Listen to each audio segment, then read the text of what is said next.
Welcome one, welcome all, welcome to another exciting episode of Tales of Citizens right here on the Sound Strategy Network. I am your host, Bridger, and today, like always, we're going to be asking the deep questions in relation to Star Citizen, the upcoming massive multiplayer online best damn space sim ever. Joining me, as always, I have a couple of my crew here with me from Legacy Gaming as well. We have our good friend Gray. Welcome, sir. Good to see you, Bridger. And also with us, we have, as always, Mr. Calathulu from Unrepentant Gaming. Welcome. Thank you for having me. I don't know what a welsome is, but my mouth decided to throw it in there. It's a Welsh welcome. I guess it is. Wow, okay, that means it's worse. That's the best one I could think of. Better than what I could think of, rather. All right, so as we always do, we start with Life in the Verse. We're going to have a kind of a shorter, quicker show today because, what is it, Callie? You've got tickets for some kind of sport thing with the ball? Going to the, it's a puck, really. Going to the Ducks playoff game tonight, so that should be a lot of fun. Wait, hockey is still a thing in May? It's still a thing in May. You know, Come on, there's Canadian teams involved. There's ice there until, like, July. Is that all that it takes? Okay. But all other right. than that, Star Drive 2, if you haven't tried it out yet, still an awesome game. And then War Thunder and World of Tanks both have some updates recently, so they're a great deal of fun. All right. Sorry about the on-the-fly volume adjusting here, guys. Okay, there we go.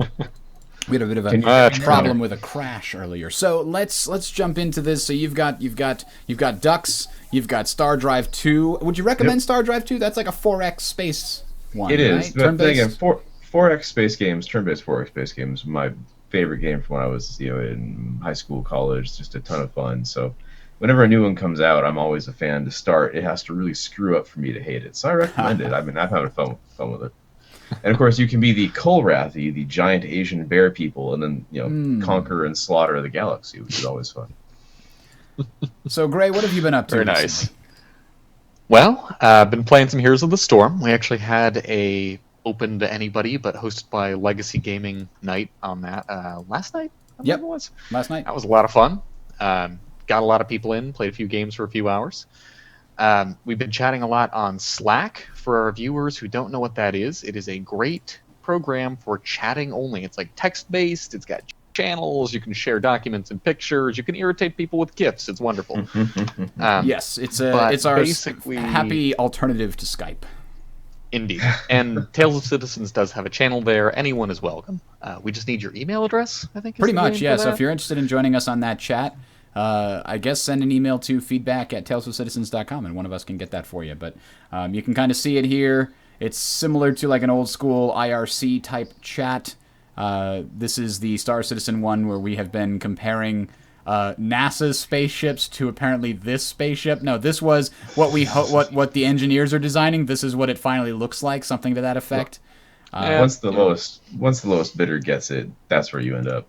Yeah, pretty much. So Slack is quite fun, and we use it a lot to talk about Star Citizen and share links with regards to Star Citizen. So come join us in there if you're interested. Send us an email, feedback@talesofcitizens.com. Also send us an email if you have any good ideas for future discussion topics and or questions that you'd like us to answer on the show.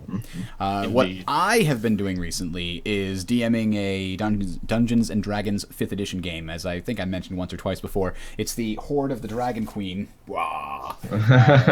which was...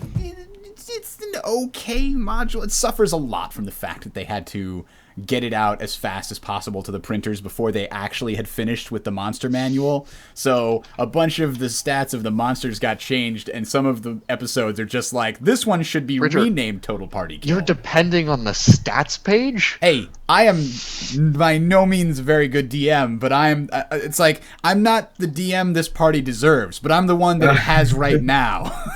Is what it comes down to.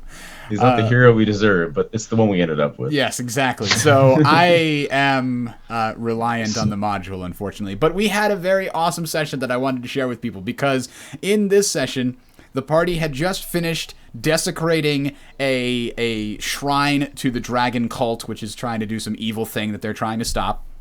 And they killed the leader of the dragon cult that was in this shrine, this area, and then managed to interrogate, very loosely by the way, a few of the remaining guards that had survived their attack. but they didn't stick around and ask very many detailed questions. I kind of had to push one of the guards to just give them very relevant information that they never asked for, or things were going to go very badly. So he basically told them there's this pennant with 5 different colors, that it's a secret flag that shows that you're a member of the Horde of the Cult of the Dragon. And they're like, okay, got it, and took it, and thanks. Didn't ask any more questions about it. Didn't say, is there a password that goes with this? Nope, no other questions. We're going. We're out of here. Time to go. So It's railroad time. well, yeah, but it wasn't me doing that. It was them. So they get to this town controlled by a cult, and they know that they're controlled by the cult. They know the town's controlled by the cult. They know that there's a castle next to this town that is controlled by the cult that they're using to transport treasure, because the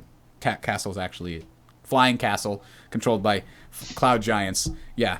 So anyway, they get there, and I'm like, they probably should be aware that this flag isn't something they just fly all the time. It's something they're only supposed to have near the castle. So I decided that the first person to notice the party is like a lowly member of the cult that's going to give them a warning and say, hey, you guys, you shouldn't be showing that, because not everybody in the village is in with the cult. And so this guy comes up and basically says that, hey, what are you doing with that out here? And rather than take the hint, they're like, listen, if you don't know what this flag means, then you're not the one it's meant for, and march on past him. And he's just kind of sitting there like, I was going to help you, but okay. So they get to the middle of town, and the captain of the town comes out, and they try to deceive him into the fact that they weren't the ones that desecrated the cult, but the person who owned that shrine desecrated the cult and switched sides, and they managed to roll really well and convince this guy that that's what happened. So now he charges off in that direction to deal with that nonsense. They get to the castle gate,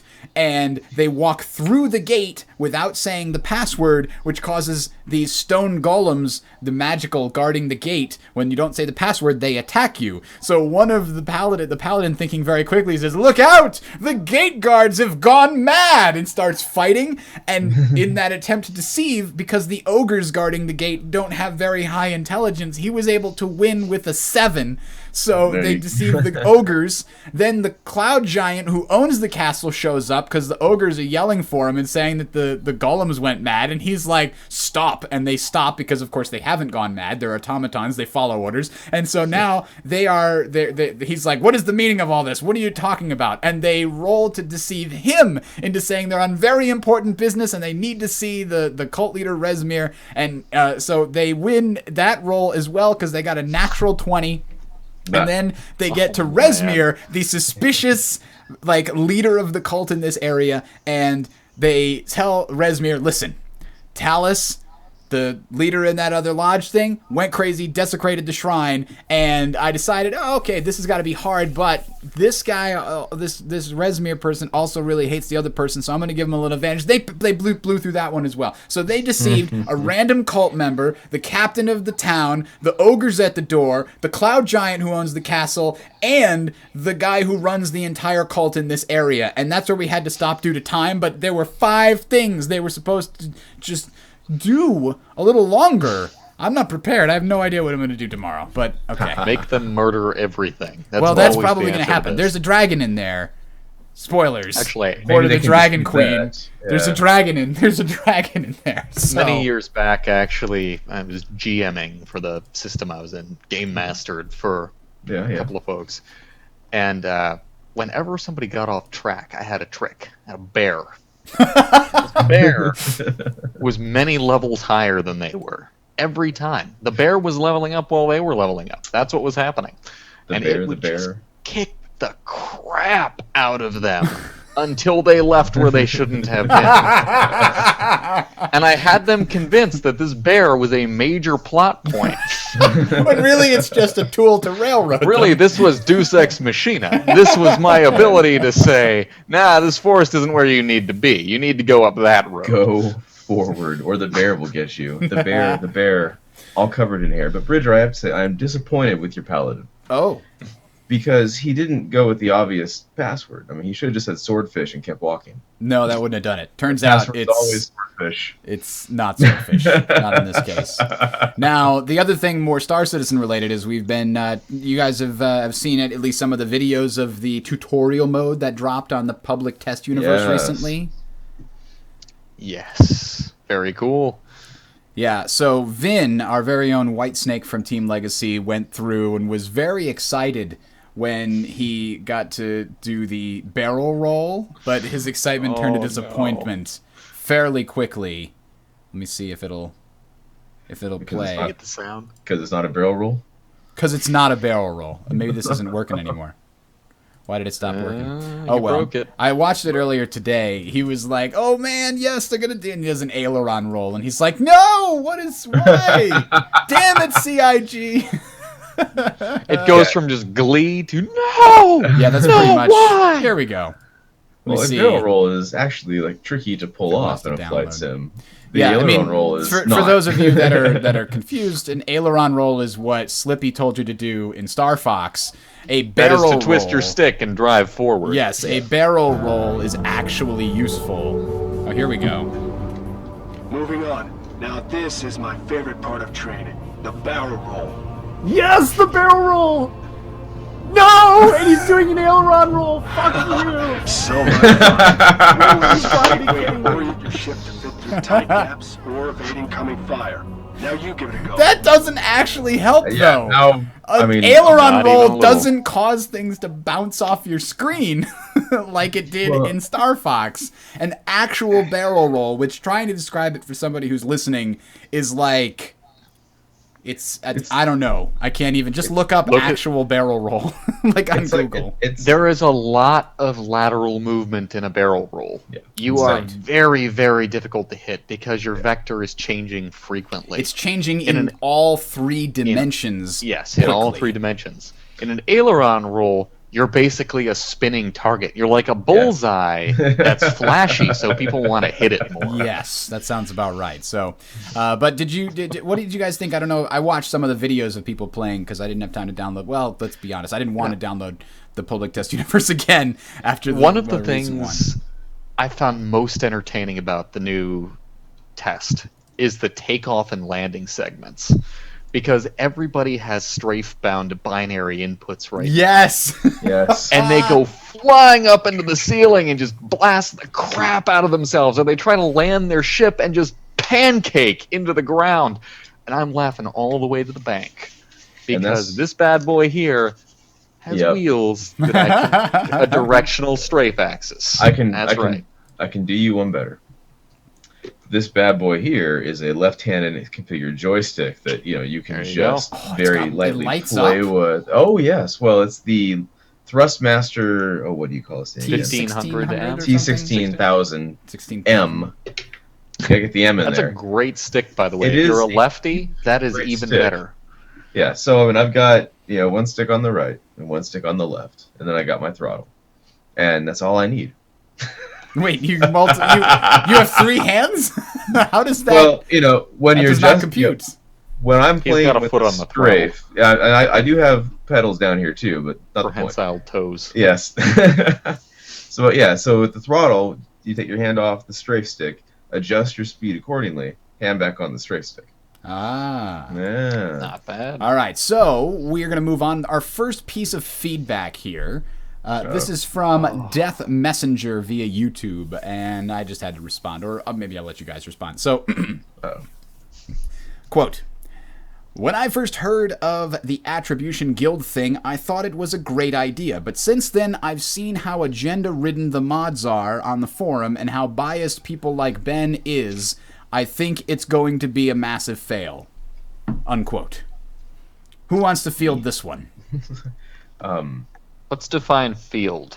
I don't Knock it out of the know. park? I don't know. I have plenty to say about this, but I talk too much, so I'll let one of you guys.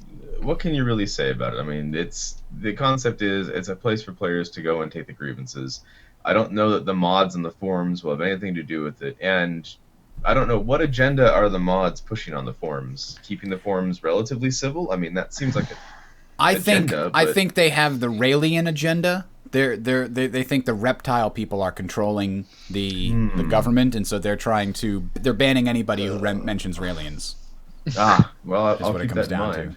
to. I've seen a couple of posts. There was one in particular on Reddit. Yeah, I'm mentioning Reddit. Where a person had their name rusty trombone Oh yeah. result in a ban. This was many months ago, apparently, and they brought this grievance to Reddit now, well after they had been fixed up, apparently. So clearly they had an axe to grind. But that said, Ben examined it and said this is not something that they as a moderating team want. They don't want people getting banned for what basically amounts to not violating anything. Yeah. So it's worth noting, when you go out there and you appeal, they're reading it. Yeah. And a lot of people, rather than saying, well, my appeal was overturned, or trying to talk about the entire thing, are instead just complaining constantly, Yeah. Yeah. Let's endlessly. Let's bring some psychology into this. This is known as the fundamental attribution error, and that is a piece of psychology where humans tend to attribute the an issue to a person's personality, and under attribute a issue to the circumstances. So the best example that I can think of is if you're sitting there on the park bench and you see somebody walking along and they trip and fall on their face, you're more likely, because this is how human psychology works, this affects everyone, you're more likely to think, that person's clumsy, instead of, oh, there was a rock there that was the same color as the ground, it wasn't really their fault, right? You ignore or don't really notice or don't really pay attention to the circumstances of some kind of a problem or issue or something, and instead you attribute the actual problem on the person or their capabilities or their skills. So what he's doing here is whenever he sees, okay, somebody's banned from the forums, and that means the mods have an agenda instead of the mods are trying to enforce order. And if you've ever tried to enforce order on a forum with even a couple hundred people, like the Team Legacy forums, it's a challenge in and of itself. I would not want to be in the place of the mods where they have several tens of thousands of people trying to use those forums. Yeah. There's also a problem here that people are trying to push the envelope. Well, yeah. They're very, very happy to say, well, I'm not going to break the rules about being civil, about how to actually make a concern thread, about not using Katamari Dynasty or whatever it is for that already exists for this subject. There's giant piles of these specific rules that people are saying, well, I'm not going to follow that rule. I'm going to get as close as I can to following that rule without following it. Yeah. Clearly is some sort of matter of twisted principle. And the result that we're seeing is that a lot of people who think they shouldn't be banned because, well, I was in the spirit of the law, or I was very close to being Technically correct. The best kind of correct. really are doing nothing but irritating developers who are trying to read the posts and moderators who are trying to keep the forum civil. Because keep in mind, the developers are in fact reading the posts. Yeah, and they're chasing People are away like, oh yeah, normal people. They're like, oh, the Cutlass thread. Nobody's reading the Cutlass thread. And then Ben comes out with something from page 90 something of this thread one week, and they're reading this. Yeah. And when you're doing things that are disruptive, that are not civil, and in a lot of cases are just outright short-sighted, yeah, expect someone to get pissed off. And when emotions get involved, you're probably gonna get a ban. Yeah, here's what it comes down to, guys. It's real simple. Everybody thinks that when they come to internet forums, if that they can complain about censorship, or they can complain about free speech or rules or democracy, or they're not listening to us, or all this other stuff, but it doesn't matter. You know what matters? What matters is order, in the sense that people need to be constructive. There's nothing wrong with, and I've never seen anybody banned from any gaming forum from any reasonable sized company because they were constructively criticizing the game. That's never happened. You want to know how easy it is to never get banned from a forum? I've been on the internet since 1996. I am on the forums all the time. I've been banned a total of 0 times, okay? Yeah. 0. It's not hard to not be banned from forums. And when you look at, okay, what would make this forum, when you're trying to say, should this person have been banned? Too many people look at what they said. Well, what they did technically didn't break the rules. No. Should this person be banned? Would this forum be better with or without his voice? If the stuff that comes out of his mouth is 99% shit, then just ban him. Get rid of him. I don't care about the rules or the democracy. Just get rid of him, because the rest of us will be happier not to have somebody there that's not constructive. I just went into a mini Bridger rant there, but it's not about the democracy. It's about good communication. The one question I have, you keep saying democracy, is what democracy? It's a web form. It's a web form. Yeah. You Free are not speech guaranteed a doesn't enter right into to it. free speech. Yes. That's exactly it. Yeah. Anyway, Private company, we don't want to they get stuck on censor. this. We got a lot of Hull stuff to talk about. I'm sorry. Hell of a lot of stuff. We got a hell of a lot of stuff. Thank you. Thank you, Ben. Oh. Thank you. So, quick reminder that the next in-fiction story that we review will be called A Human Perspective. We haven't had a need to go to that. We've been trying to save those sort of in-fiction reviews for when the news is kind of slow, and then we'll. And we're we'll getting pull all them this great news. Yeah, we've had quite a few weeks in a row here. So this week we had, of course, the Hull series pop up, and we have this concept sale. We just hit 81 million, I think, is the total now. Yes, we did. And we had a big design drop, the cargo interaction design, which I'll pull up here because it had a bunch of cool little things about grabby hands. So the first question, of course, though, that we have to ask is, which Hull were you guys able to afford? The short answer on my end was I didn't buy one. Whoa. I already have a ship that will be my merchantman, literally my merchantman. So I didn't. Pick I up wonder a which hull. ship that could be. Yes, Yeah. I've got the Banu merchantman. I don't really feel compelled to pick up one of the Misk hulls. I figure if they're that common, one of two things will happen. I will steal something that approximates a hole in the matter of playing, or I'll buy something that is a hole if I need one in the matter of play. Yep. What about you, I actually Greg? had the same line of logic. I think it was a very cool thing that they did, putting out 5 of those, particularly with the cargo drop post. And the talk of modularity, which I'm sure we'll get to in a minute here, will be great. But as it stands, they are supposed to be relatively common ships. They're a thing you're supposed to see around the verse. And clearly the sale was already doing really great things. I think their artists have been thoroughly patted on the back. Their design team has been vindicated. Yeah, And I have a I don't think freelancer I Max, saw a so- single post from people saying they didn't like the look of the Hull series. And it's a very unique look. Like, you never expected... I expected, like, a big, giant, not carrier, but, like, just open hull. Like, that's the name of the ship made me think of this big container ship that just had a bunch of empty space inside. But no, it's all stacked outside. Like, of course, once you see this, you say, of course, why wouldn't it be designed like this? But it never occurred to me that that's how it should be designed. I'm telling you now, easy pickings. Oh, beautiful. No, that's the whole beauty of it. Pirates won't shoot at this ship because they don't want to blow up the goods.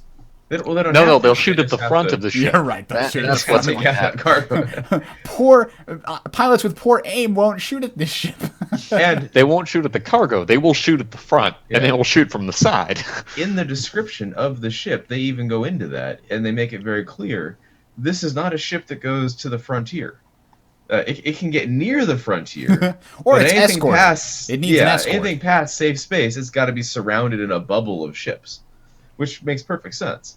So that is where I think some of the other ships, the Freelancer, the Constellation cargo class, the Merchantman. Well, sure. I think do well. the Freelancer Max, despite having a lot less cargo, is probably going to be faster than even the Hull B.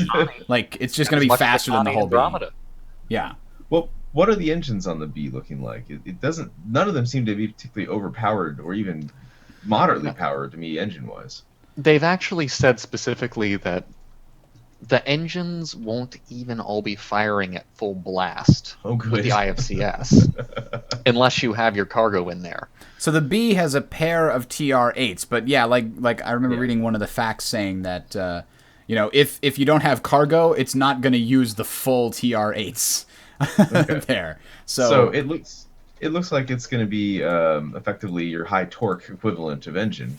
Okay. Which makes sense. Yeah, exactly. Now, I am happy to say that this time I am the only one who have purchased the ship this time. Now I have my 325A, I have my Freelancer Miz, and I have my Hull B. Hull B is the perfect one for me. It was affordable-ish. and it's bigger than a freelancer max, so I don't feel bad about changing my freelancer over to Miz what because was I was the torn. I really unfortunate- wanted the Miz, but I wanted the What max. was the unfortunate MISC advertising slogan? Way to be, or the way to be? Yeah, something like Unpopular MISC slogan. Oh, I love it. that. The Oh, worker by the way, bee. Their daily posts on these ships, brilliant job. Yeah, very cool. Yeah. Seeing them break it out into Q&A over 5 days for each of the models, and in addition, just sort of related subjects, was a really great way to involve some of the community questions and actually head off some of the concern topics before they could become real. Yeah. Although it did end up with some controversy, if I remember correctly. People wanting their pocket carriers and that. Yeah, but then they of reinforced course it they by do. saying, yeah, there's a military version of the D. And immediately people thought, oh, so this is like a small Bengal. It's like, no, it's not like that at all. It's more like an A-10 Warthog would be my guess. You know, it's No. this... The C-130, the AC-130. Yeah, sorry, the C-130. That's what I was thinking. Yeah, Like, so it could be a yeah. gunship, kind of, Yeah. but Well, I mean, that's but it's just it. mostly a If transport you- ship. If you want to strap big, high-powered gun batteries to the side of these things, apparently they're going to let you. And people Okay. immediately started photoshopping and things like this. Yeah. And No, Well, that's uh, not Photoshop. Oh, is that's it? right. That's from around the verse. I'm that's sorry. real. I pulled up That's the wrong real. one. But yeah, this is how they said, this would be like the equivalent of a car carrier truck, Oh, that you'd see on the highway. They did specifically mention that you would be able to, say, launch Merlins using a tractor beam to pull them out of whatever they're sitting in, and then So- launch them out to go fight people. Now, Like- you'll lose cargo space for that, quite a Yeah. lot of it. And you'll be fighting people with Merlins when they are coming after They- the bombers. They also mentioned that you'd be able to have like some kind of process to assemble a taken apart Hornet and let it did. like go into like have somebody do an EVA to put the pieces that together. sounds, That sounds so fast and so safe. That's Yeah. clearly be the primary defense against pirates. Yeah, not exactly. But and then people, the E, that's like a moving star destroyer, like star base. Like, no, it's not that It doesn't mean just you can't just put it like a shield here or the big guns there. That's not how it works. That's no Probably. moon. That's no moon. Yeah. I could see them allowing us smaller generators on the sides and all that. Again, at the cost of weaponry and the cost of cargo space. And power and engines. They seem to have made it pretty clear, particularly with the Hull E. They see these things as a potential way for orgs to have a mobile space station. Yeah. Cool. But people are thinking a little bit too big on that, I think. They're going to be disappointed yeah. by the people that was my question. So, how many people do you think bought the C, D, and E to use for hauling versus the percentage of people that bought them to make some kind of military Q ship or something to that effect? Let's be blunt here. Most people bought them for hauling. Yeah. You think?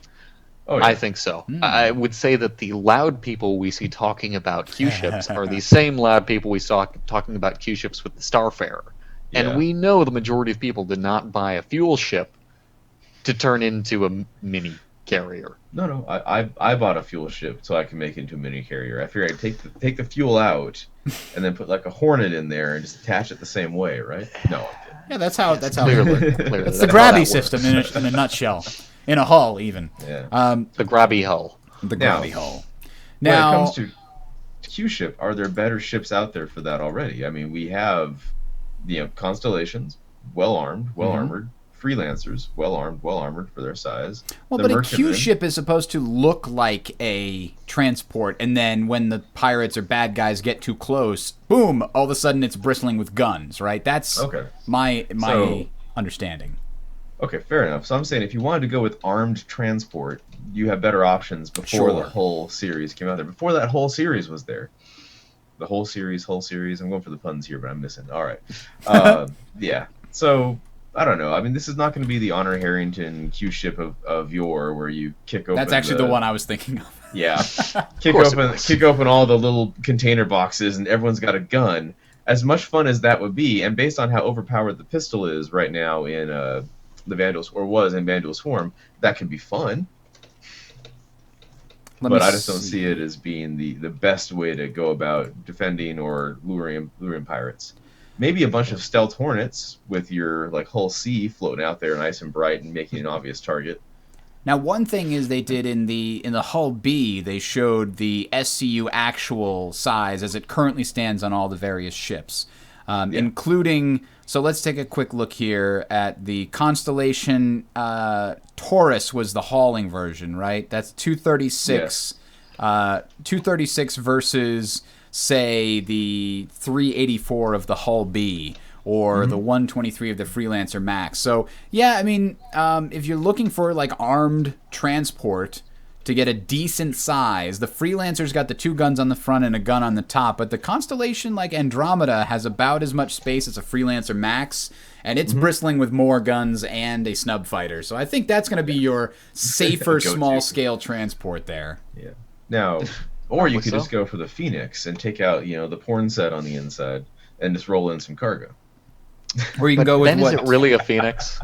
That's true. It wouldn't be quite. or you so could blunt. go with what Anacreon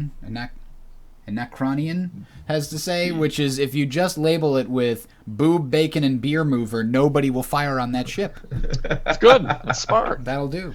That would probably take care of it. I agree with that. Wilder said when a Hully is fully laden, it does look like the big cross on a pirate map where the hidden treasure's laid. See, but the thing is, with a Hull E being fully laden, it's not fully laden with gold doubloons. No. It's fully laden with long grain brown rice. You I mean, it's not going- you mean spices Yeah. and spice together. The other thing I wanted to note, just real quickly, with the hulls, there was a post made about the Misk home planet. Whatever the heck that is. With Fujin City as the capital. Okay. They mentioned that Starfarers are manufactured there and then brought out in ships that have them totally enclosed, Huh. Yes. which is not a Hull E. obviously. Yeah. So Wait, there's the- something out there that has full enclosed boxes as big as a Starfarer. Yeah, there's got to be. I don't know that one's going to be buyable by It might be a players. modified E, but You I'm know- curious to see it. We know the Idris can land a Starfarer, so there are already ships big enough. The Idris Wasn't that- can land a Starfarer on it? No. I could swear that was what was from the No, the the Jump Point Starfarer is design notes. Maybe 90 it's the meters Bengal. long and Yeah, might have been just the Bengal. Now, no, I recall it now because I mean, you can get one in the hangar, but you have to be very careful when you pilot it. Just shove it in there. So, maybe on the Bengal. But that's a huge ship.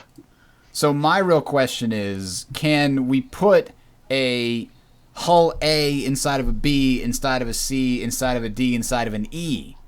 That's what I want to see. Well, in pieces maybe, but Yoda. I want them heard to you like, like hulls. yeah, I want like nested Russian dolls, but instead have As it turns out, this will be the main job of their Moscow office. just putting ships inside of other ships. Okay, now the other thing, we can look at the sort of cargo interaction. Unless you guys want to have any other further notes on the Hull no. series. Oh, no, Cargo it actually, is. this has been sort of the thing. People talk about why choose a Freelancer, Constellation, or Banu Merchantman over the Hull series. I'm going to be frank and say that I think all 3 of those ships are going to be much faster and safer to fly than a Hull series. Not least of which because they can probably all defend themselves better with guns. Well, there's that. But they're probably yeah. all faster for the same amount of weight. Well, and the Banu seems to keep all the cargo on the inside, Yeah. which is kind of With the nice. Max. Yeah. So you don't have to worry about, I mean, seriously, if I think I can't take the ship, or I can't take everything on it, I can't take the escorting fleet, but I can lure them off if I'm 2 or 3 people working together, I will put 4 or 5 missiles into that cargo, hoping to break off pieces so I can scoop it up in my in my Drake, not the Herald, but the Cutlass. I'll grab that and I'll run. Why wouldn't you? If you can get some easy pickings, you don't care how much money they lose. Yeah. You just want to grab what's there and then make a break for it. So why not? Yeah, and hope it's not damaged. Now, Hit and run tactics like that work great, especially if you're trying to take out caravans and things like, or convoys and things like that. they did mention that the Hull series is going to have a lot of shields, which it sounds to me like the way that the hull is designed, it's going to have very heavy shields, and the actual containers are going to be armored themselves. So Yeah. what's going to be the staple role of the Hull series is trading in friendly space that doesn't have a lot of pirate activity, and B, convoys. You're going to have convoys where the ships that are carrying large amounts of cargo can make a big enough profit to pay for mercenaries to protect it. In addition, the shields on the ship mean that the pirates can't just blow up the ship and really quickly and then get out of there. So the ship itself can survive long enough for the escorts to do their thing. So if you were comparing that to, say, a bunch of Constellations or a bunch of Freelancer Maxes, in that scenario, while they would be able to fight back and probably reduce the need for mercenaries, they don't carry enough cargo to give you enough profit to hire mercenaries. You're going to be almost always probably on your own when it comes to Freelancers and Constellations. But if you're bringing an entire fully laden Hull C, Hull D, Hull E, that's going to be so much money when you get to the other end, of course, if you've chosen correctly. There's also an important note with the Hull series versus things like the Constellation or the Freelancer, and that's the way to kill a Hull series is going to be a torpedo to the front side. Mm-hmm. So some of those defensive weapons they have will have to be devoted towards probably anti-torpedo work. When you're dealing with a Constellation or a Freelancer, you've effectively given yourself torpedo immunity. Too much If maneuverability. they hit you with something that size, if they hit you, they destroy their prize. It's gone. That's true. Even with the Banu Merchantmen in a lot of ways, if they hit you, they probably lose everything that they wanted in there. If your power plant goes critical, bad things will happen. Yep. Depending on how the breakup happens, the way now where you shoot the Vanduul side and the wing pops off.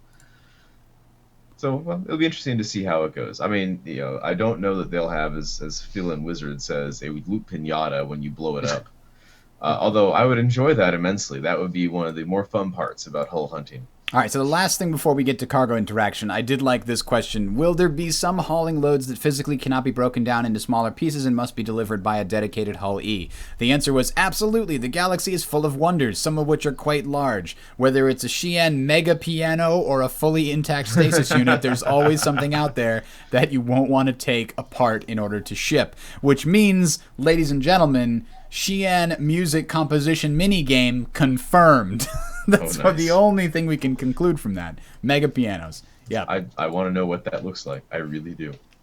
All right, so let's talk about this cargo interaction design article. There was a lot of interesting details on here, just from a sort of immersion standpoint. There wasn't a whole lot, but the way that I want to look at this, they talked about the 4 different ways that you can interact with the items in your hangar or in the cargo bay or in the world in general, in the space. And I want to kind of compare and contrast that to things like EVE Online or Elite or World of Warcraft or just other MMOs that have trading and loot involved and how you interact with these things. So the first one is player to item. The player must be able to physically manipulate items in the game world, whether it's a frag grenade or a Chairman Roberts bobblehead, which, by the way, I want on my trucker, my bee. Every truck needs a bobblehead, and I want a Chairman Roberts bobblehead. Or a Xi'an space plant, your character must be able to grab objects with 1 or 2 hands and place them where desired. So already, at the simplest option here, what other game offers this kind of, I guess, Minecraft, right? You can pick things up and move them around. Half-Life had the gravity gun you could use to pick things up and put them around. You could kind of manipulate companion cubes in Portal, but I've never really, you don't really do that in EVE.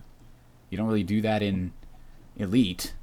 So already they've got something going there that's very Most rare. MMOs And don't it do does that. mean that you have the ability to say, let's mag this box to the ground somewhere. Yeah. And if the ship has space, it fits. So here's the example. We're using the grabby hand system to move this cup around. And I like how they have Yes. this whole demo to show you, look at this amazing technology we have. It allows our character to pick up and put down this cup wherever he wants. So, I know it's not really what This is a big thing. It's just a demonstration, but you're right, yeah. So that's the first stance, and it's really just not a lot that of games that have that unless it's like a central mechanic. Then you have player to massive item. This is like you can pick up things with anti-grav, cargo drones, things like that, and that still isn't really common anywhere that I can think of, but it's similar.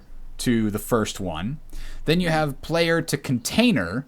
This is like this is. Oh, by the way, they reference here the Aurora, is in Yes. more than one Aurora is an Aurora is several Aurorae, and that's great because that's the actual correct. It's not Auroras, it's Aurora.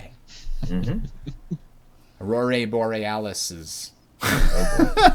Nope. I just got that wrong. Tim is going to be mad. Under the hood, there are two types of containers, crates and tanks. This is a very interesting distinction. Crates are containers that you can just drop loose items in, and tanks are things that you wouldn't normally interact with once they're in the container. Fuel Yeah. or scrap, nitrogen, and the like. Yeah, I want to be able to pull out my nitrogen whenever I want. I don't think so. So, to simplify the loading process, every container in Star Citizen will include a port for a cargo jack, allowing it to be manipulated directly using an array of anti-grav pulsars. Players will load their containers and then position them aboard or attach to their spacecraft. This is a lot of detail going into a system that most other games just kind of say, it's on your ship. Yeah, I mean that's in Eve I look at my little loadout, even with the walking around my cockpit thing, and it shows me just I have this many tons of ore, this many electronics, this many legal drugs. There's Yeah. There's also a really important thing about this, and it's with the gun. What they're showing right now, and the gun being dropped. A police officer in this game can say, "Drop your weapon," And you won't and just you holster do it. You can comply, and if you don't, the result will be bad. Oh yeah. And then here's the example they were showing where like the containers have these ports, and they're showing you visually what those ports are by these little blue things. I assume those blue things aren't going to be in the game. That's just kind of showing you when you drop it in there, it'll connect to the closest port. And some weapons or some items need more than one port. And if you can't, it's basically the same as inventory management in like an RPG, like a Diablo tile game, where you have these X number of boxes and you can only fit things in if they fit in the right boxes. So if you have an L-shaped item or what have you, and then you My can, of God. course, pick up that. They could have Deckard Cain teach this in game. Stay wild and listen.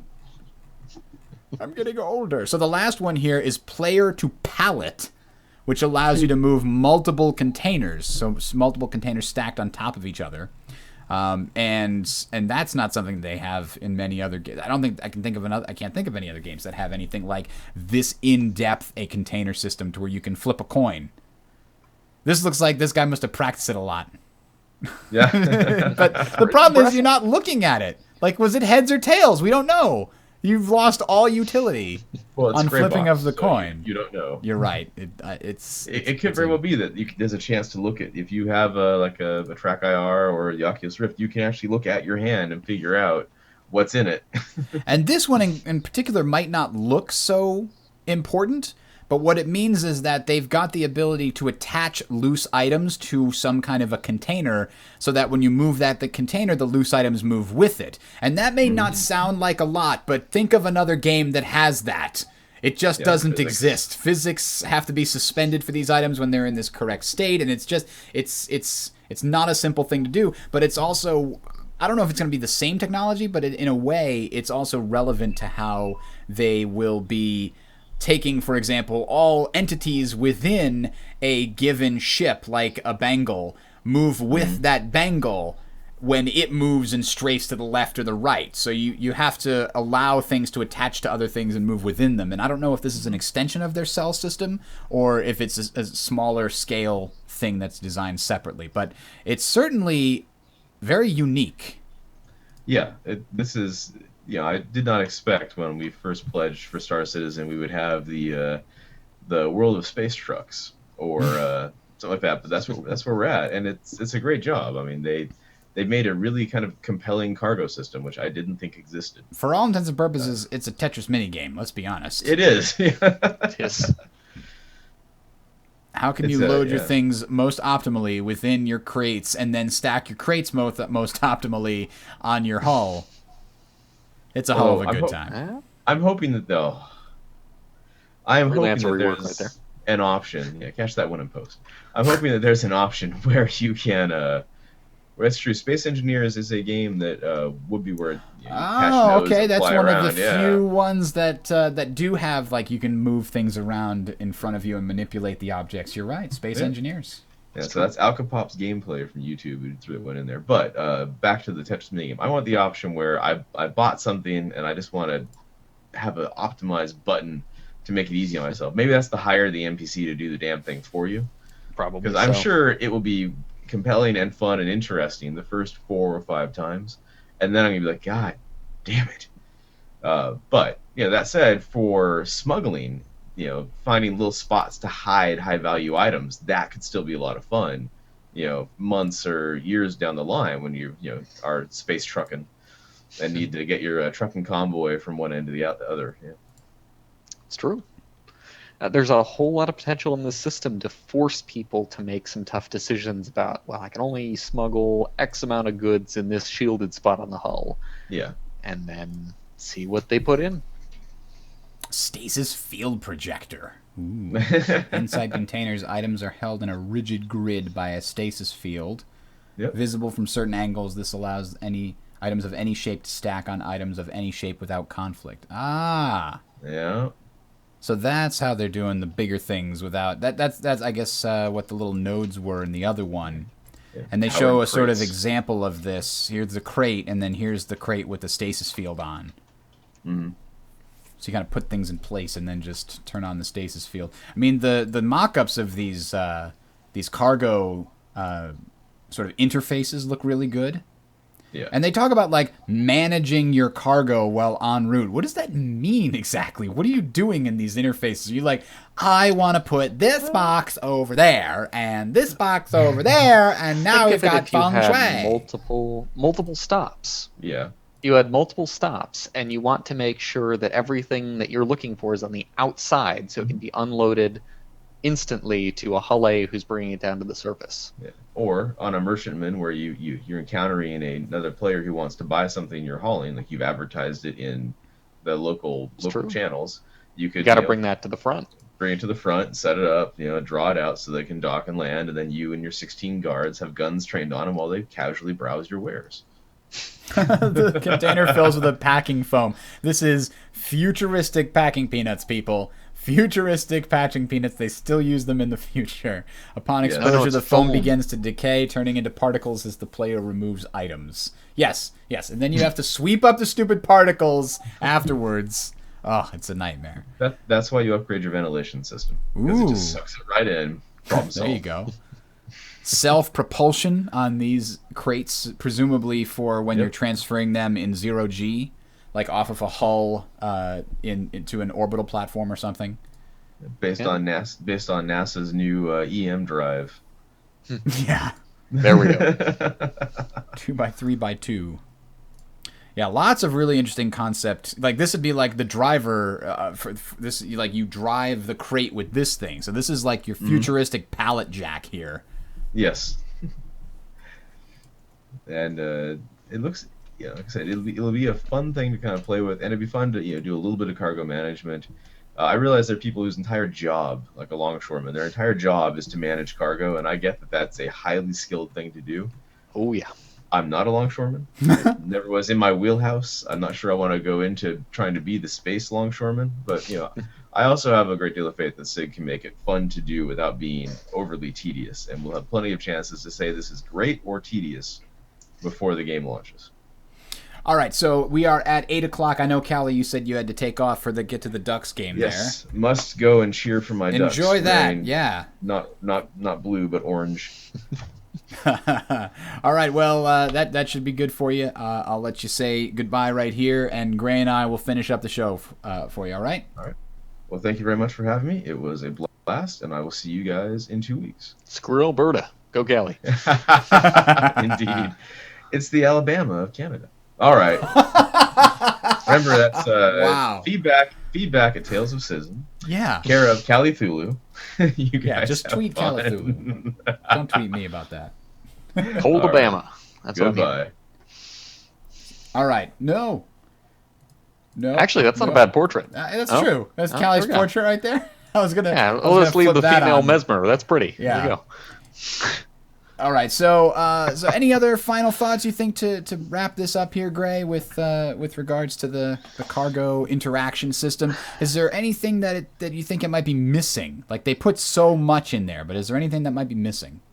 The thing, I'm not sure if it's really missing, but I think the thing that's easiest to miss is that you won't be able to take cargo necessarily from space to the surface of the planet. There is going to be a process here. It's clear enough that what they're trying to do now is say, if you have a hull E, you have a hull D, heck, even if you have a hull C, don't expect to land that cargo yourself. No, you're going to have to pay probably some docking fees to get it off at an orbital facility and either sell it there or pay somebody else or hire somebody else or have somebody else, like one of your NPCs, or do it yourself. Bring in another one of your ships. But they did say that the hull A and B will be able to land fully laden with cargo. And those are the ships that bring stuff to and from orbit in a lot of cases. But this is something about the cargo system that's going to play heavily into the quests. If they're saying that planet, wherever it is in the null system, needs a shipment of these guns or these armor plates or you name it, and your response is, I'm going to get a hull C out there and I'm going to bring it to that planet with a bunch of Hornet escorts, you'd better hope that they have an unload station in orbit. I think probably majority of planets, especially all the ones that in the big main systems, are going to have the orbital station. I'm thinking the dangerous ones. Right. I'm thinking the little systems. Yeah. This is a reason that you might take a constellation or you might take a freelancer. Yeah, you go straight down there. Even if you could guard a hull E and bring it to those areas, you'd better have a way to unload it. I'm really eager to see how they end up playing with those mechanics. Knowing that these cargo boxes have limitations, they have sizes, they have all these various things, and then they have to be shipped down by a certain size ship or by a space station. This is going to be a very, very interesting limiting mechanic with cargo. Even if you figure out how to pack it, you need to find your way to unpack it. Yeah, and as Star Chief Pancake says on the Twitch, he says, quote, "What I think is really promising about the system is that in some ways it's kind of the pudding, so to speak, proving that CIG really is dedicated to trying to make all aspects of the game fun and deep, even if they're just silly things like cargo. I'm way more excited for other crew systems now after seeing the cargo interaction system," unquote. Yeah, that's absolutely true. This is like the other games treat this whole concept as just numbers changing on one of your displays to show that cargo is loaded. And there are very few other games that deal with this. Like, we kind of came up with Space Engineers as like the only one that allows you to deal with cargo parts physically moving through the world into your cargo bay and bringing them from one place to another. And so that does go to show the quality that they're deciding to put into this. But, of course, it also raises the question, like, this is orders of magnitude more detailed, and it's a cargo system? It's amazing. So it really is amazing. It is amazing, and now I have to set back my expectations for when the game is going to launch. Like, oh, man. All these other games take 5 or 6 years, and they come out, and they're like, they take shortcuts everywhere. CIG is like, we're not going to take shortcuts anywhere. Yeah. But this is the big part of what we were talking about. The cargo system is the item placing system, is the pushing carts around on a surface with individual physics system. They didn't just show us cargo here. They showed us how all the items in the game can interact. If they're starting from that baseline, because they have the engine to do it and they have the coders to do it, man, I don't think we need to push to 2025. I think we could still see this in late 2016. Yeah, we could. I think it'll start to get fun in 2016 regardless. It'll either be the Persistent Universe beta will be complete enough to really start to feel like we're playing Star Citizen, or it's possible it'll actually release in late 2016. Either way, 2016 is going to be a good year for the best damn space sim ever. I can feel it. At the very least, we're going to have like the the full like Arena Commander 3.0 by then with boarding mechanics and things like that. The Star Marine module will have been out for a good year worth of polish. I mean, the actual Arena Commander module has basically been out for a year, right? They revealed it at last PAX East, and which was great. That was a lot of fun. It's a lot more polished now than it was then. So it's now actually, it sounds like the loading times are also way improved on the most recent version that has the tutorial on the public. Like, people were in the game in 11 seconds. I'm like, that's amazing. It normally takes like 50 to 60 seconds. That's terrible. The real big system that we still haven't seen completed is what they're talking about with physical projectiles, which I harped on last time. We just haven't seen how they interact yet with armor and with the physics of the ship and with all that sort of stuff. So yeah, we'll get to that when we get to that. But for now, this cargo system, yes. All right, so the last thing that I wanted to touch on here before we leave is our concern of the week. And you know what? I couldn't find one. I couldn't find one. Instead, I just chose all of them.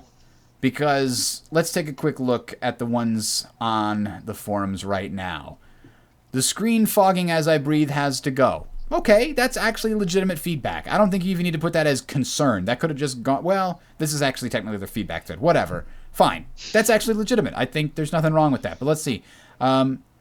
Let's see. Oh, it's the same question as the glare thing we talked about 2 weeks ago? Yeah, 2 that's episodes definitely ago? a subjective thing, and good enough people say, hey, this is a big problem, then whatever. Let's see. Yeah. Why are pleasure bots illegal? It makes no sense. Now, that's kind of a joke one, but that's fine. CIG has yet to address atmospheric flight, atmospheric re-entry, and gravity. Oh, yeah, you know what bring up else the CIG has yet to address? 75% of the game! It's not finished yet! Of course they haven't addressed these things! Get out of here! They're supposed to They be talked a these- little bit about gravity. There is a tiny bit of gravity on the racing maps. Yeah. Tiny bit? Tiny bit. It's there. Then, let's see. Ship creep. This one, actually, there's a couple. Why does it seem like every new concept comes at the expense of an older model? Now, that's not a horrible concern. You know, if you're saying... Expense? Well, they're saying that there's no reason to have the older ships because the new ones eclipse them and are clearly better in the same roles. Which may be true by the time the game is done. It's really impossible to say. Which is why we have never suggested that you buy anything except an Aurora or a Mustang, the starter ships. And if you weren't okay with your ship not turning out to be the best ship in the game, you probably shouldn't have backed it during the Kickstarter period. I'm just going to go ahead and say it. Maybe so. Because they're not going to reveal the best ship in the game when they're 6 months into development or what have you. And the idea of saying the ship creep, it's going to be better than anything we had before. Better at what? Come on. If you want to say, there's better bulk shippers than there were before, by the numbers, yeah, you're right. There are. And his Is there a example better is that the version? Vanguard completely eclipses the Super Hornet, which doesn't make any sense because No. the ships aren't It makes balanced yet. So if the sense way Vanguard... this guy plays a Super Hornet. Yeah, if the Vanguard is doing well right now in Arena Commander, you can't use that as an argument that it's going to be better in the game. It's supposed to be a The deep Vanguard space isn't fighter. It isn't even in hangar yet. Right. I don't understand where he gets any information. Like, how is it supposedly better? More guns. That's all he's looking at is more guns. It doesn't have more guns, though, does it? It doesn't have more Believe guns than the so. Super Hornet. I think you have a larger gun mount under the nose, and then you have a few guns in the nose, and then Yeah, but you the have Hornet has bigger a second missiles. guy with which to man the guns. So does the Vanguard. They do? Oh, okay. Well, Yeah, the Vanguard's a turreted deep space fighter. Yeah, but they have completely different roles. That's the thing. It's a deep space fighter, meaning that it can be on its own and it good can luck ferry more whipping crew. that ship around. But that's the thing though. The Hornet is like a fighter. I get the impression that the Vanguard is like twice the size of a Hornet. It's not going to be as maneuverable. That's my impression of it anyway. But either it's way, also described as like an anti-bomber ship, it's like more and like it's an not- interceptor than a fighter. and it's not a carrier-based fighter. You can't argue that the land-based fighter should have the exact same armament or less than the carrier-based fighter. This is true. I'm- But Gray, the I'm Javelin all is off- better than all the other ships. Is it? Is it? Is it though? I don't know. No, it's not. Have we seen how the spinal railguns are on the Bengal yet? No. we Bengal haven't. makes Javelin totally unnecessary for game. All right, here we go. So it's got 4 size 2 fixed mounts, a size 5 gimbal, a couple of pylons for missiles, and a man turret. It's about the same as a damn Super Hornet. Get out of here. It's not going to be as I think it's going to be, its mass is 45,000. What is the Super Hornet? Let me look. I'm curious to see It's which got one's 7 heavier. guns where the Hornet has 6. Yeah. Right? That's That's trick going to here. be the big difference right there. And like I said, even if it is better than the Super Hornet, there are probably other things the Super Hornet's going to be doing better. But let's see, 45,000. launching off an Idris. Okay, but the Super Hornet is less than half. Okay, it's about half as heavy on a null mass as the Vanguard. That's going to make a huge difference in a dogfight. The Vanguard's going to be a boom and zoom fighter, and the Hornet's going to be a turn and burn fighter. Those are completely different types of fighters, and there's no way that the Vanguard is going to excel in combat, which would require turn and burn. As feeling wizard in chat notes here, Auroras do win against Hornets when it comes down to a ramming fight. That's So true. clearly, Dollar per Auroras dollar. are better than Hornets. Therefore, you shouldn't have gotten one. Yeah, I mean, the other thing is the Vanguard is going to be more expensive and most likely more expensive to fuel and to arm, etc., etc.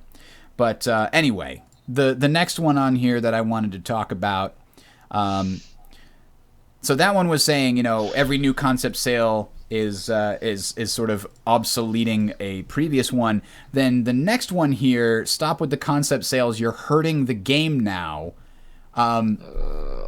They keep thinking.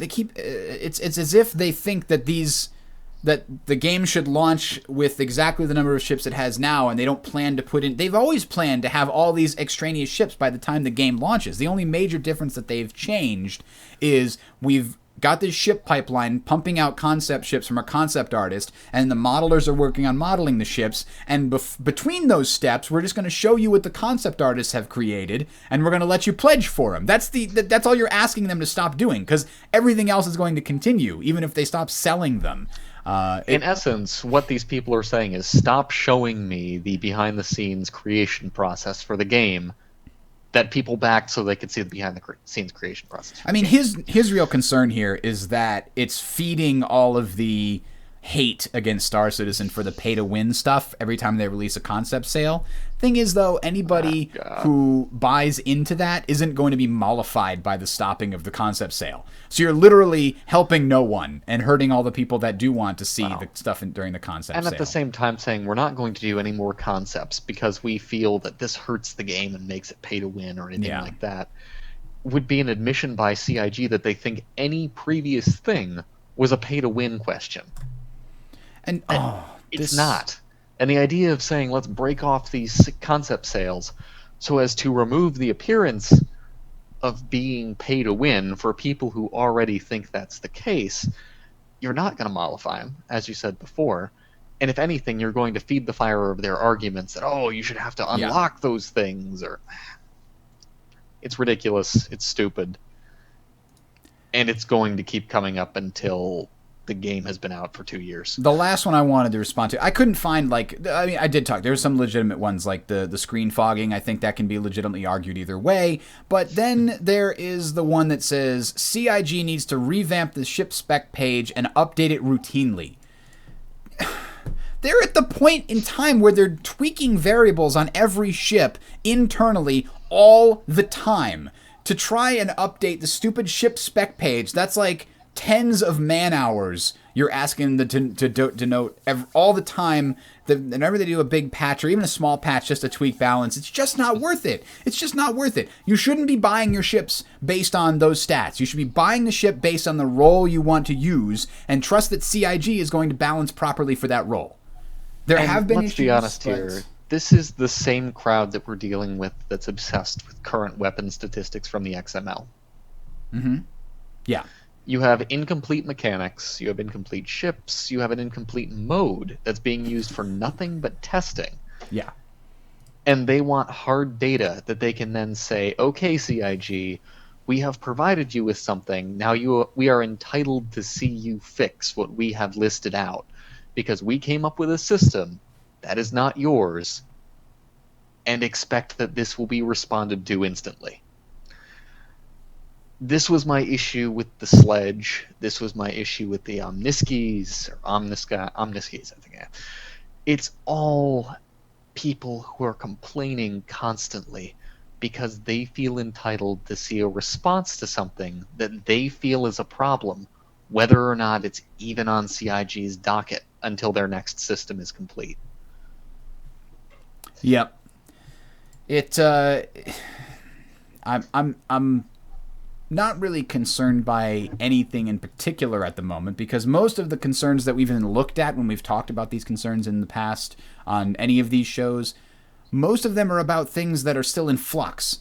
Once we get to the point where CIG says, hey, this is done, and usually that's around the time that you release the game, that's when they're saying, maybe not that it's done, but that it's feature complete, in the sense that, this feature is complete. Like, once they say that, or once they say, like, this is our finalized version, we're going to tweak it, but this is how it's going to work. Like, the concerns... Never happened yet, by the way. Well, yeah, I mean, the concern should be about the more intact things from the design documents, right? That's the only thing I can be concerned about. If the design document says, here's how we're planning to do things, and you don't like the way that's laid out, that seems like, to me, you could be concerned about that, because I don't think the overall layout of the design is going to change fundamentally. Like, when we read Death of a Spaceman, that is how the game is going to function on a high level. If you have a problem with that high level, then you can be concerned. If they've dropped hints and bits here about this is how we expect the game to function within that structure, but it's not complete yet, we haven't actually finished the code, and you're in there going, this system only going to give me 3 respawns, and I need 4, and here's why. Like, they didn't balance it yet, they haven't even put the code together yet, you can't go into the details. The only thing you can really be concerned about is the high-level stuff. Exactly. This is a great question with the cargo as well. People, if you really want to influence some part of the design, if you think something is terribly, terribly wrong about the way that they're planning to do cargo boxes, they're planning to move things, they're planning to do packing, now is the time to say, here's a concern that I have about the cargo system. Yes. I don't have one off the top of my head. I'm sure someone out there does. That's the kind of documentation, exactly what you were saying, Bridger, where you need to step out and say, I don't have a specific, but I have a generality here that seems like this could be an issue or this could be a problem. And that's how the concern thread or the concern form is set up. You have to put a poll that says, do people feel that this is a concern? Yes or no. Yeah, and this to me is just the focus on the concern should be about things that have been built into the game and are in more or less finalized state, of which there's almost nothing, and things that they have declared, this is our major design, this is how we're going to build it. Those are the two things you can legitimately make concerns about. You can, of course, put in feedback, like they did about the helmet fogging up when you breathe. Like, they can say, okay, that's legitimately bothering me. It's causing the game to be a lot less fun because, every 2 seconds I can't see. And that's not even with like the heavy breathing of the FPS mode. That's just when piloting. We need to do something about this. Yes, they put it in there for immersion, but it's really detracting from gameplay. That is a legitimate thing because you can play the game now and experience that. And there's no argument right now that you could say, well, one could argue like this is what they put it in there. They haven't taken it out. Therefore, they're happy with it. So it seems like a good idea that you should make a concern thread about it. But if your specific problem with it is I don't know, that it takes up, I don't know, I actually couldn't think of a way to put that. I'm at a loss. I'm at a loss. To me, it just seems, it's like porn. Like, I know a legitimate concern when I see it, and I know when they aren't. But, it's... And that's just it. Saying I'm concerned about weapon fire rates or the prominence of Alpha Strike, you have to look at the base of what you were really concerned about? What are you concerned about? You're concerned about how quickly people are dying. Let's Time to be kill, honest here. yeah. You're concerned about time to kill. And when you take the other factors in time to kill, what are there? There's defensive factors. Well, have we seen the finalized projectile and armor system? No. Have we seen the finalized shield system? No. That's where a lot of these concern threads go awry, is that they're trying to focus in pinpoint on a very specific element without considering the rest of the picture. Now, when we saw things like the glare, that was a concern where there were no other factors. They're saying, hey, the lighting seems to be causing these problems on these cockpits. I am concerned that visibility will be an issue in the finalized game. When we looked at the Freelancer cockpit, there were people saying they were concerned that the visibility would be an issue in the finalized game.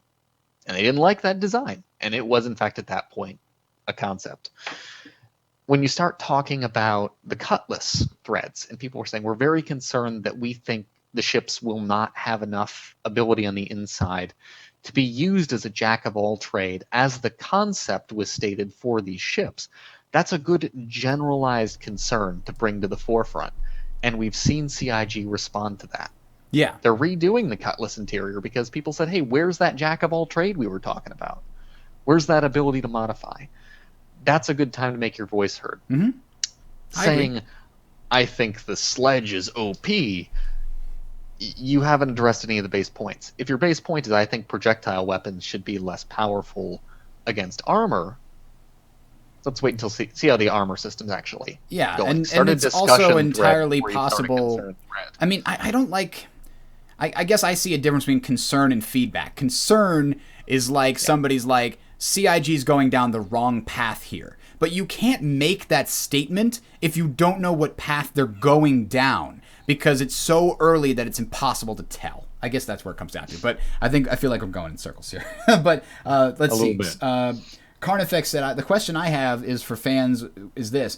With all the fidelity in the systems we planned, would you accept less ships and NPCs in an instance versus less fidelity and more ships and NPCs? That's actually a really good question. That's a decent great question. Concern, too, because obviously there are situations in these kinds of games where the more fidelity you put in, the less the lower numbers you can have, because the server can't crunch all that. I mean, just look at what happens with Guild Wars 2 and the whole clipping thing that they had to deal with there, and people. They eventually ended up with the simplified character models. Yeah, because that was everybody the final looked solution pretty to that. with all these different dye palettes on all these different types of armor everywhere. But that was their main hiccup, is they couldn't get the client systems to load dozens upon dozens of textures and colors for all the different characters that were spawning in. So, yeah, that's a very good point. However, I think the way that CIG is doing this with regards to, like, the containers system is they seem to have found a way, or at least they're trying to find a way, they think they have found a way, to allow things within things that don't affect the fidelity of the outside world. Right? It's true. And there's actually an interesting thing about that. Basically, what they're saying is this is an object from a programming point of view here. Mm-hmm. They're saying this is an object that is effectively immutable from the outside right now. With the cargo boxes, it's very likely they'll set it up so that if you blow it up, at that point the object would be unpacked or would be automatically destroyed, or you name it. There's a way to basically say, when you're looking at this thing, it is one whole with a very small number of elements. And what we've seen with the skin system, when they discussed the Vanguard, what is that other ship? The light fighter. The Mustang? No, Aegis. Gladius, there we go. Oh, yes. When they were discussing the Gladius, they talked about how much in memory you needed to display the old damage states, and how what they've really moved to is a skeleton with a skin over it. That skin is effectively one object with a set of properties. Displaying those properties, less memory intensive, much quicker, and much easier to modify. Right, They've and having a clearly lot of played- copies of the same, like, okay, the wing has these set of properties, and the fuselage on the top has this set of properties, and the fuselage on the bottom. You just have a lot of copies of information that you don't need.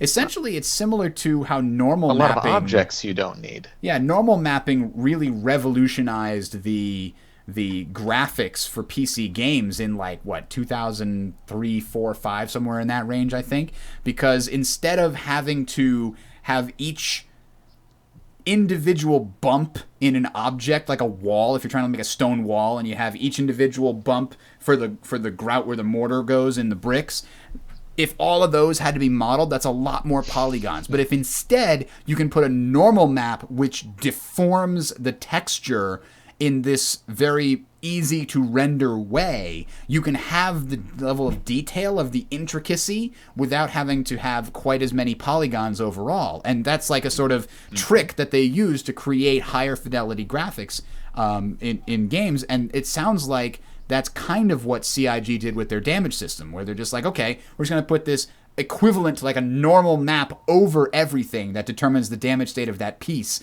and the normal map is what gets updated, not the underlying thing, which is kind of cool. Yeah, and all you're changing is what the person displays on that quote-unquote skin. You blow off a wing, you basically have said this part of the map is not visible and has no impact properties. You're just deforming the skin. Yeah. I mean, I'm not sure if this is exactly how they're doing it. I have not pulled open their code or unencrypted anything or screwed with it. That's not where I want to go. No. But it's clear that what they're doing is a much cleaner system to say in the persistent universe, hey, we can actually have a good level of fidelity and have a lot of people.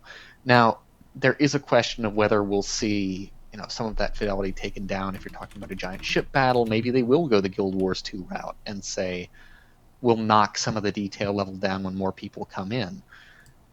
But I think that the skin and sort of layering system that they've got now is a great way for them to start addressing the legitimate concern about how many people can play in an area, and is that fun gameplay?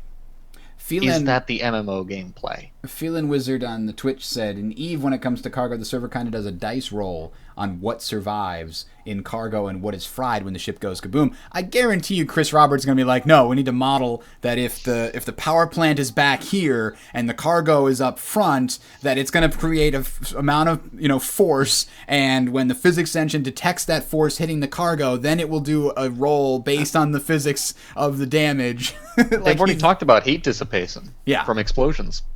So all you have to basically say is this container has X amount of heat resistance. You blow up, that area gets incinerated. This one has, 50% chance of being incinerated, or you name it. I think they could still do some dice rolls, but I think it'll be much easier for them to say, this is close to the plant, it's gone. Yeah, so actually that would play a bit of a part in how you decide to put your cargo. You put the most valuable things furthest away from the power plant in the hopes that were you to blow up, your friends could win the eventual fight and then you could reclaim the surviving cargo. So that, man, that kind of level of detail just always makes me like, yes, it's the best damn space sim ever. Speaking of which, the guy that was concerned that the baseball cap with Star Citizen on the front and best damn space sim on the back had profanity on it. Oh, get out of here. It's the best damn space sim ever. That's what it is. Alberta or something? Yeah. I don't know. All right. So we should probably call it a night here. Indeed. But that was good to get out of our systems. Yes, indeed. For those of you who joined us a little bit late, we are ending a little bit early today after discussing Cargo and the Hull series earlier in the thing. Callie headed out for a hockey game. Yes.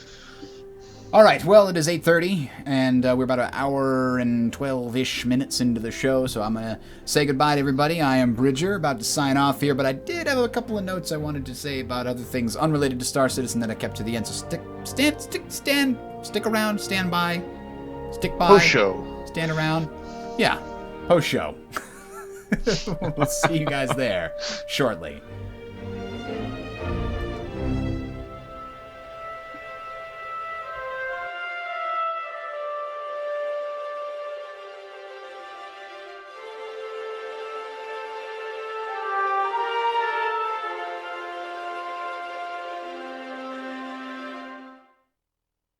Oh my god, I finished Daredevil and it's amazing. Oh man. Did you finish it yet? Did you watch it? No. Oh no, man. I have not. Oh, it's so good. I was trying to figure out, because as I'm watching Daredevil, like, the craft displayed in that show just puts all these other shows to shame. Just to shame. It's so amazing. The quality of the casting was phenomenal. The actors they got really fit their roles very well. The quality of the writing is phenomenal. I've never seen a villain portrayed as insecure and socially awkward. It was so interesting to see that play out. Not only that, but see a villain and a non-insane villain and a non-insane romance happen between the villain and a woman who knows that he's a villain. Like, other shows will just have, like, the villain, you know, either have, like, a crazy love interest who's also as crazy as they are, or they'll have a love interest that is like interested in them, but then they don't realize that they're a villain, and when they do, they try to leave, and that makes them angry. But oh man, this has everything. It has a realistic love story between a villain who doesn't think he's a villain and who is very humanized within the story, but has this uncontrollable rage problem that makes him a bad guy. Also, he doesn't mind killing people to get to, you know, to get what he wants. Like, this person's in my way, I'm trying to make this city a better place, we'll just kill them and that'll solve the problem. Like, obviously that makes him a villain. But the fact that, it's so good. I don't want to give away too much too for people that haven't seen it, but the craft shown in it, it was like, I was trying to explain to my friend, like, he came up with the best analogy. It's like when you finally find your wife and you think back about all your ex-girlfriends and you're just like, what was I thinking now that I found my wife? That's what Daredevil is like. Yeah. And going back to the other shows is like, you feel dirty. It's like you're like calling your ex-girlfriend or something, like, I don't know. That having been said, that's good. That having been said, there's another show that I'm watching that is not as good from a craft standpoint, but is super enjoyable, and that's The Flash. I can't recommend The Flash highly enough. I can recommend Daredevil higher, and I can probably recommend like Firefly and Sherlock higher, but after those ones, The Flash, really, really good. For a CW show, it's amazing. It is so much better than Arrow. It is ridiculous. The acting is much better, and it got better faster, too. They both started with it seemed like some fairly newish actors.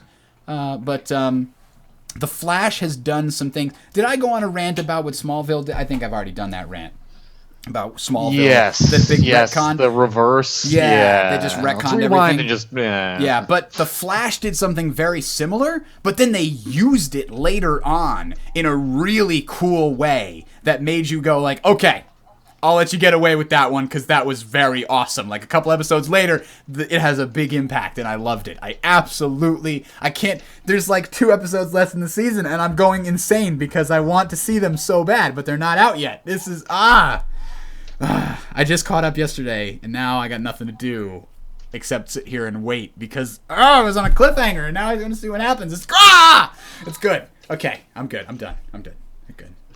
Probably. Well, no, that sounds good. I will have to see this. I will. You know, Yes, Joyce it said might take- a better love story than Twilight. It really is. still a better love story. really than is. Twilight. This may have to wait until I get a HoloLens or something, and then get a Netflix app and just watch it from that. Yeah. You seen But, this HoloLens thing? Oh, HoloLens. I forgot we were going to talk about that. That's crazy. Oh man, it's so good looking. It is Turn your whole wall the into a first. TV. Yeah, it's the first real presentation of something that most of us has known has been coming. If you've been reading sci-fi, you know what the future is like. Specifically, things like Damon and Freedom TM sort of paint a picture of this future where you're wearing these glasses and you can see into a virtual dimension that people without the glasses just can't see. You can see information about people. You can sort of exchange information, point at invisible objects that only you and the other person can see, like lay them over reality, augmented reality. It's gonna be a thing that changes the world probably more than smartphones and the internet have today. since like It's true. 20 years ago. No, I'm really eager to actually see it take off. And this is just the very, very barest edge. I can't think that the HoloLens version 1 that Microsoft puts out is going to be the thing that gets fully adopted. But like the version 2 or 3, I honestly think the fact that Microsoft is first out the door with something that looks so impressive as this, I think that might be their ticket. Like they might have cornered the market on another Windows version, right? Like they got Windows and they got Office, and they have had no big hits since then. They've tried with the Zune, they've tried with Bing, they've tried with a bunch of other things. Oh, well, no, actually, the Xbox. We could definitely put the Xbox in there. You know, the real trick on this is going to be Windows 10 is sort of the cornerstone of this whole thing. Being able to have that between your PC, your HoloLens, and any robots that you want to have running around your house all at the same time is gold.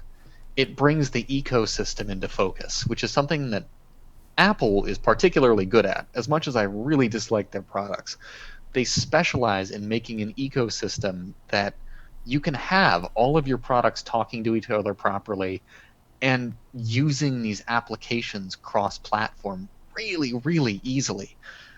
Windows has kind of failed miserably at that for some time, and bringing in the HoloLens says, hey, now you have a reason to use these Windows products everywhere. Yep. And it's really the problem, though, of course, as always, is battery life. It's always battery life. These things are just not going to be up to their full potential until we can figure out how to double or triple or quadruple or, an order of magnitude more power in the same space. Because that is when these things become really powerful. When you can put them in a pair of sunglasses and have the batteries in like the holders on your ears, and that's it, and it runs for the whole day on just this thin little piece of metal, that's pretty cool. That's when it's going to happen. I don't know if or when that's ever going to happen, because battery technology has been creeping up in tiny percentage points, and we've had no real major change since the 100 years? Was it a little more than that? I don't know if I told you about this one. My great uncle was Wilson Greatbatch, and he was one of the early inventors, adopters on the lithium battery, because he invented the internal pacemaker. But the technology he was using then, those cell things, we haven't improved vastly on it yet. You're right. No. We're just trying to get to a point It's where just one, two you can produce it metals in an cheaply. acid. That same technology has been. We've just been finding the lightest metals we can find, and right now it's lithium. Only problem is lithium is explosive when it contacts air. So we have to be super. That's why you have all those warnings and stuff over your batteries when you get your phone and your laptop and things. Because those, if those are broken open, there can be some poor effects. But that's why they build them so tough and such. So, it's unfortunate that we just haven't found a real good battery yet. What happened? Obafemi Martins makes it 3-1 for the Sounders over New York City FC. Okay. Sorry, continue. My wife is cheering in the other room. If you hear screaming, that's why. She is loving this game. I mean, from a bigger standpoint, hydrogen fuel cells are probably going to take the place of batteries in things like cars. Because they need a certain amount of space and a certain engine that can take advantage of them. But when it does, it can provide a lot more power than a battery of equivalent size. But a hydrogen fuel cell is not going to be powering your phone anytime soon. At least not that somebody's going to come back in like 5 years and quote Bridger in 2015. He said this is never going to happen. Well, it happened, buddy. But we're also seeing things now like Elon Musk with his big battery packs. That's a really interesting little thing there, because we're finally going to get to a point where battery technology has an economic incentive to evolve a little bit better on a larger scale. Right now, we're not... Bob Smith says the planet will probably run out of rare earth metal before the altered reality tech is developed. I don't know about that, but I think Elon Musk is going in the other direction. Instead of trying to make batteries better, he's trying to make them cheaper, so that you can buy a Tesla for less than $100,000, and he's doing that by building a giant factory. And the stuff that he did this week, it's for solar.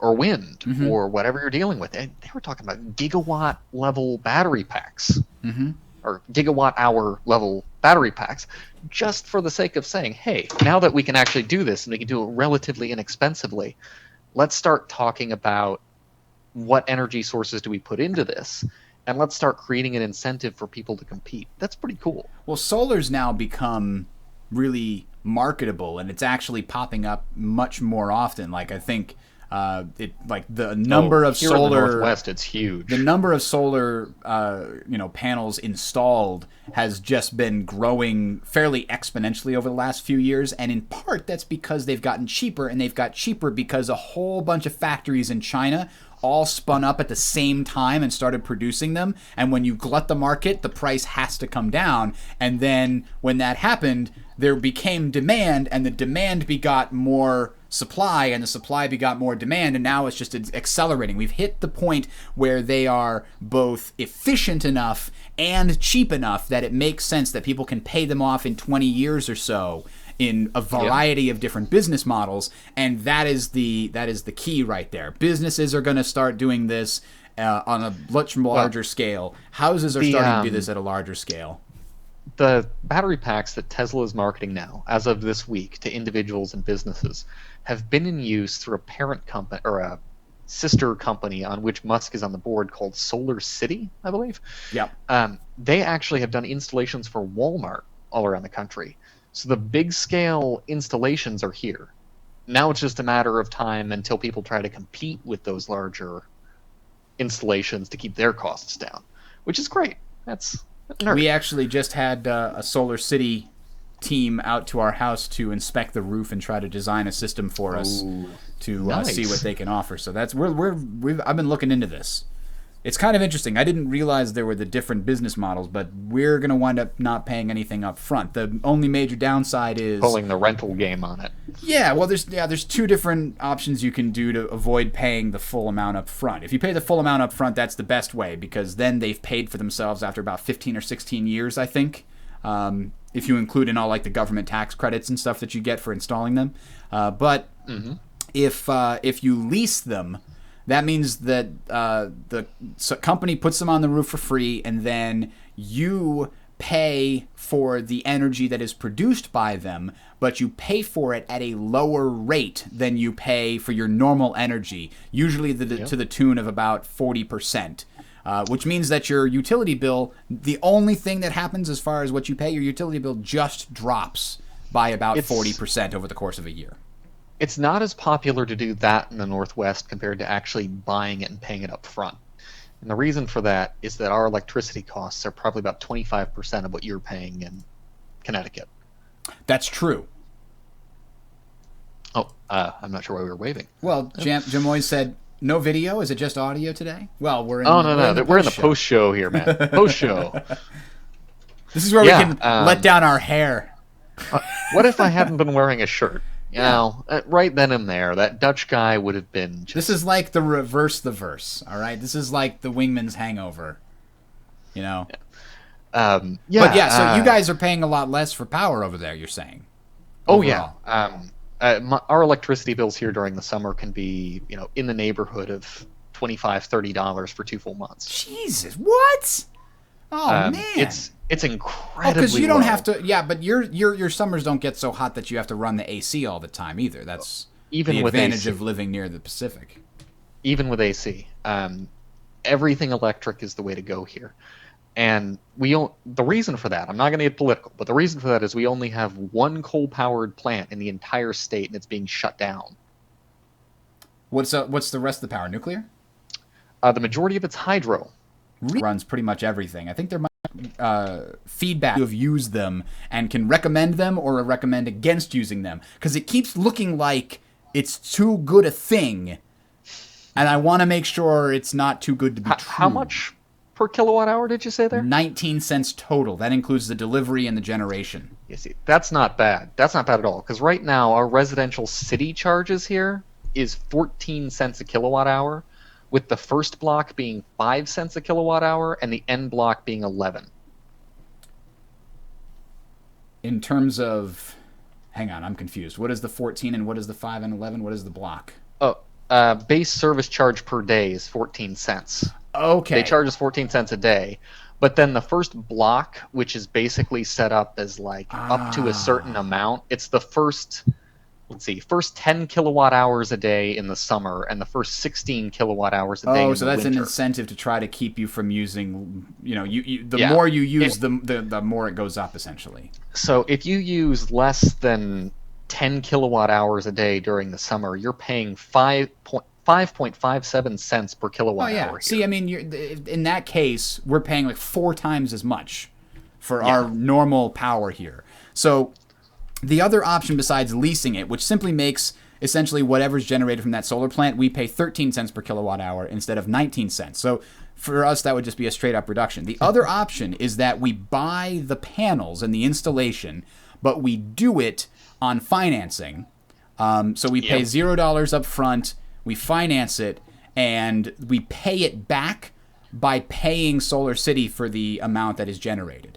And that's how we pay back our financing. Now, the other advantage of that is, instead of the leasing option, is since we own the panels, we get the credit, the tax credit from the government, which is 30% of the total install price, which for us was $31,000, so it's like $8,000-ish dollars. What that means is, on the second year, like next year, if we get the panel installed this year, we pay $0. Our actual cost goes down to 17 cents per kilowatt hour on the solar panels. So it only goes down a little bit. But then next year, we get $8,000 back from the government, and we turn around and pay that to Solar City, and that acts as a down payment on our financing, and then it goes down to 12 cents per kilowatt hour from the panel generation until we paid off the loan. And we can pay more to pay off that faster, and it's an APR rate of like 4-ish% overall. So it's like very much like a mortgage, where if we have the means to pay it off sooner, we save more money. And Solar City is actually providing you with Tesla-specific battery packs already. So you have the ability to stay off-grid a little bit more than you might otherwise, which, again, saves costs. Yeah, that's not something we're looking into specifically. We're just going to take advantage of the solar panels and pump it back into the grid when we're not using it. We're looking at doing a pretty big addition to this house sometime, probably next 10 years. It's not anytime super soon, unless a miracle happens. But what we're looking at with that is probably batteries of solar panels on the new addition and then on the current roof, which we're also going to be extending. And as much as we can, we're going to just try to take it completely off-grid. Because around here, the temperatures are low enough that even if it's cloudy, you don't have loss due to cooling problems. That's the big issue in California, Arizona, that kind of thing. Solar panels have heat issues. So during the summer, you actually lose some on the cooling in certain extreme situations. Actually, apparently we have about, I would say, 30% nuke, maybe 30% natural gas, and motor gas. Oh, production. Here, that's what I was missing. Sorry. Okay, so no, actually, it's more like 70% nuke and, actually maybe like 10% other renewable energy here in Connecticut. Whereas Gorlock pointed out that Utah is like 70% coal-fired.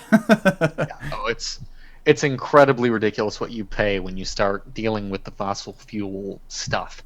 Regardless of how you feel about the environmental issues, you're getting gouged. Yeah.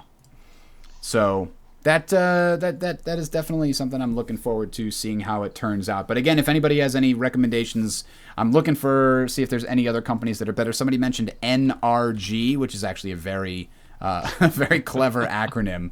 Very nice. So I'm going to be looking into them too and seeing what kind of pricing they have, if it's the same or slightly better. Great acronym. We went to some birthing classes yesterday. Kid due in June here. And they had an acronym for us that we were supposed to learn. This was possibly the worst acronym I have ever heard. It was support. Guess what the S stood for? Support? Yeah, it stood for support.